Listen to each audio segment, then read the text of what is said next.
গোবিন্দের বেণুর ধ্বনি শ্রবণ করে বনে যত গাভীবৎস ছিল তারা ছুটে আসলেন আমার গোবিন্দের কাছে। কত ভাগ্য ভালো, তাই না? কি গো মা, তারা পশুকুলে জন্ম পেয়েছে অথচ আমার গোবিন্দের সঙ্গ করছে। তারা পশুকুলে জন্ম পেয়েছে অথচ গোবিন্দের বেণুর ধ্বনি শ্রবণ করে তারা ছুটে আসছে। কিন্তু বাবা, এই জগতে সৃষ্টির শ্রেষ্ঠ জাতি হলো মানব জাতি। আমরা কি শুনতে পাই গো? ওই গোবিন্দের বেণুর ধ্বনি কি আমাদের কর্ণে পৌঁছায়?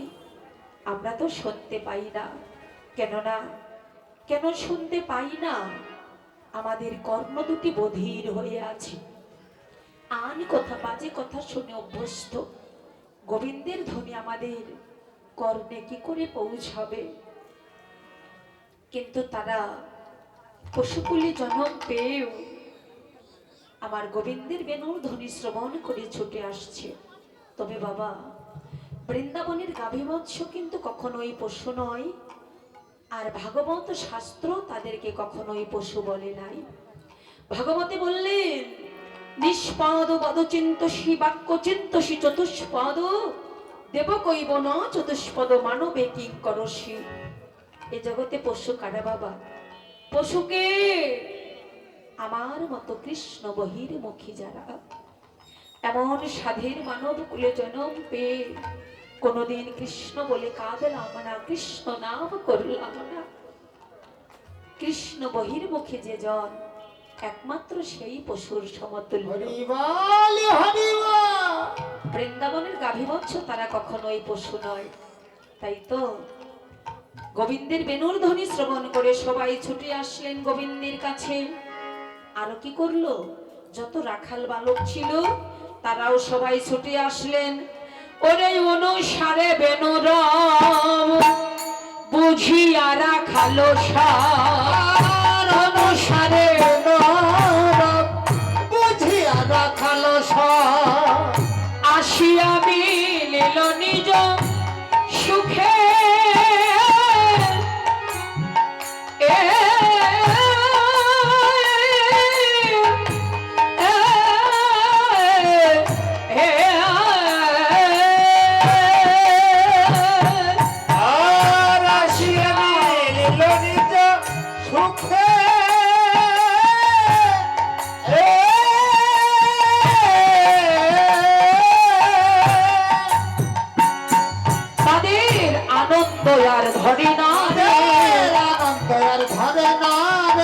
মায়ের ঘরে যাবে বলে আনন্দ আর ধরে না রে, মায়ের ঘরে যাবে বলে আনন্দ আর ধরে না রে, মায়ের ঘরে যাবে বলে আনন্দ আর ধরে না রে, মায়ের ঘরে যাবে বলে আনন্দ আর ধরে না রে। আর আসিয়া মিলিল নিজ সুখে,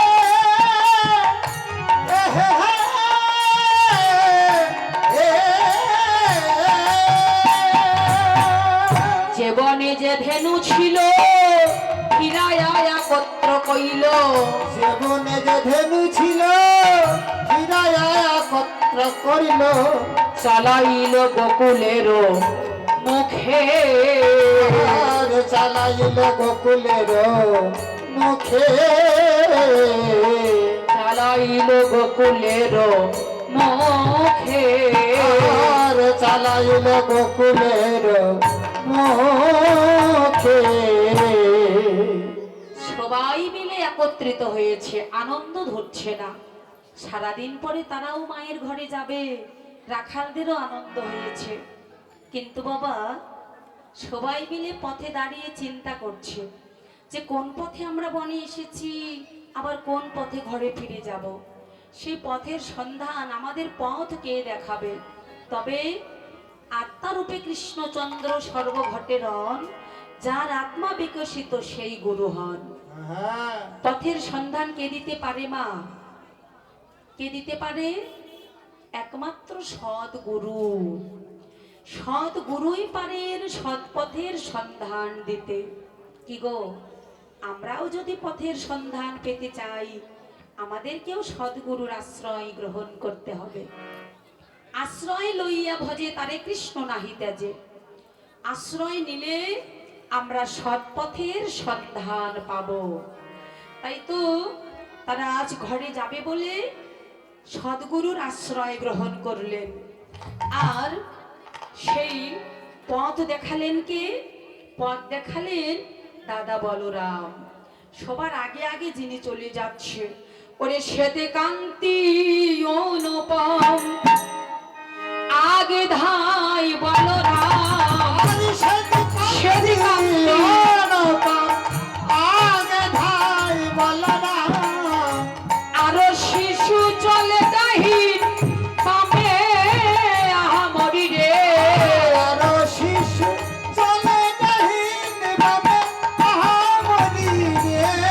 শ্রীদাম সুদাম পিছে ভালো শোভা করিয়াছে। আমি শ্রীরাম সুদাম পিছে ভালো সভা করিয়াছে। তার মাঝে নবঘন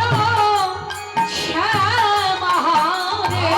তার মাঝে নবঘন আহামরি রে। সবাই কি করেছে? সবাই মিলে মাঝে মাঝে রেখেছে। মাঝে মাঝে রেখেছে।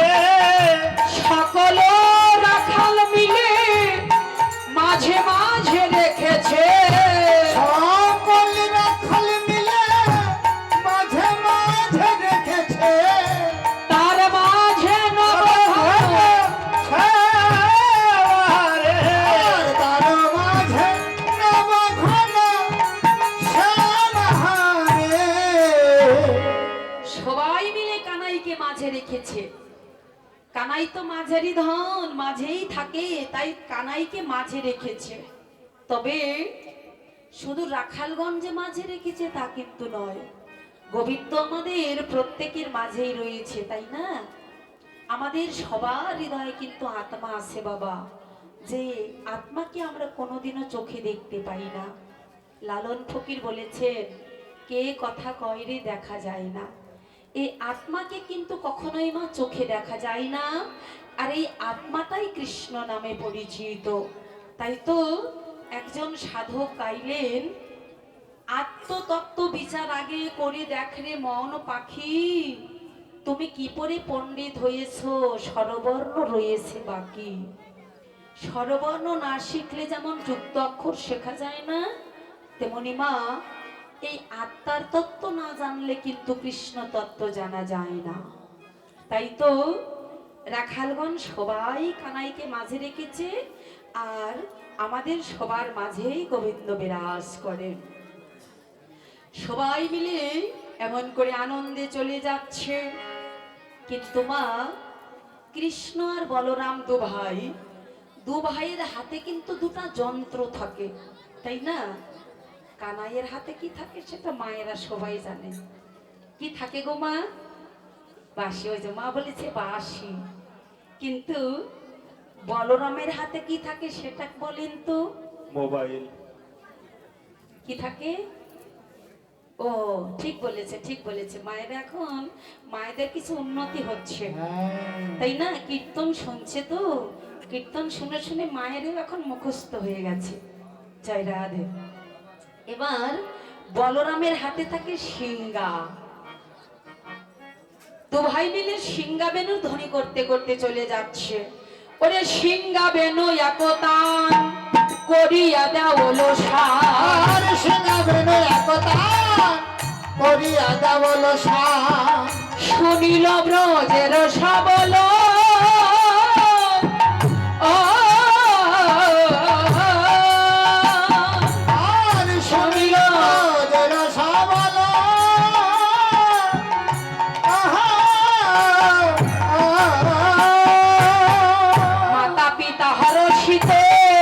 কুলবধূ পুলকিত। মাতা পিতা হর্ষিত কুলবধূ পুলকিত। ঘুচিল সবার দুঃখ আর ঘুচিল সবার দুঃখ। সিংহা বেনুর ধ্বনি শ্রবণ করে মাতা পিতা গণের আনন্দ হয়েছে। কুলের কুলবধূ গান পুলকিত হয়েছে। এবার রাখালগণ সবাই এসে কি করলেন, যাবট গ্রামের কাছে সবে নিজ ধেনু বাছে, গ্রামের কাছে সবে নিজ ধেনু বাছে, বিদায় হইল জনে জনে, বিদায় হইল জনে জনে, শেখর সত্তর করি কহে শুনো সুন্দরী, শেখর সত্তর করি কহে শুনো সুন্দরী, মিলহ নগর এইখানে, মিলহ নগর এইখানে, এইখানে মিলহ নগর এইখানে। যাবট গ্রাম বলে একটা জায়গা আছে। রাখালগণ যখন গোসারণে আসে, ওই যাবট গ্রামে এসে যার যার মায়ের ঘর থেকে ওই যাবট গ্রামে এসে একত্রিত হয়ে গোসারণে আসে। আবার যখন গোচারণ থেকে ঘরে ফিরে যায়, ওই যাবট গ্রামে গিয়ে যার যার মায়ের ঘরে চলে যায়। এটা হলো যাবট গ্রাম। ওই যাবট গ্রামে গিয়ে রাখালগণ তাদের আপন আপন গাভীবৎস বেছে বেছে নিয়ে যার যার মায়ের ঘরে চলে যাবে। কিন্তু যাবার আগে একটা কথা, ও কানাই, কানাইয়া, সারাদিন তো তোর সঙ্গ করলাম রে ভাই, কিন্তু এই যে আমরা সন্ধ্যাবেলা মায়ের ঘরে যাচ্ছি, এই সারা রজনী গত হবে, এই রজনীতে এই রাত্রির মধ্যে কার ভাগ্যে কি আছে রে ভাই বলা তো যায় না। আমরা আবার কাল সকাল হলে তবেই তোর সঙ্গ পাবো, কিন্তু আর কার ভাগ্যে কি আছে, এই রাত্রির মধ্যে আমরা কি হব, কার কি হবে বলা তো যায় না রে ভাই। তাই বলছি ভাই, যাবার আগে তোর চরণে একটা মিনতি রেখে যাই কানাই। ও কানাই,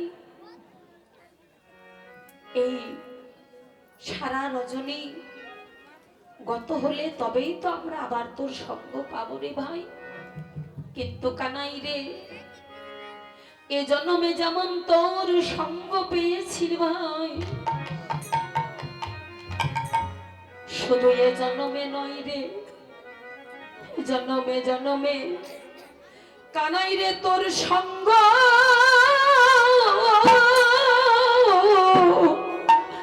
সঙ্গ যেন আমরা করি।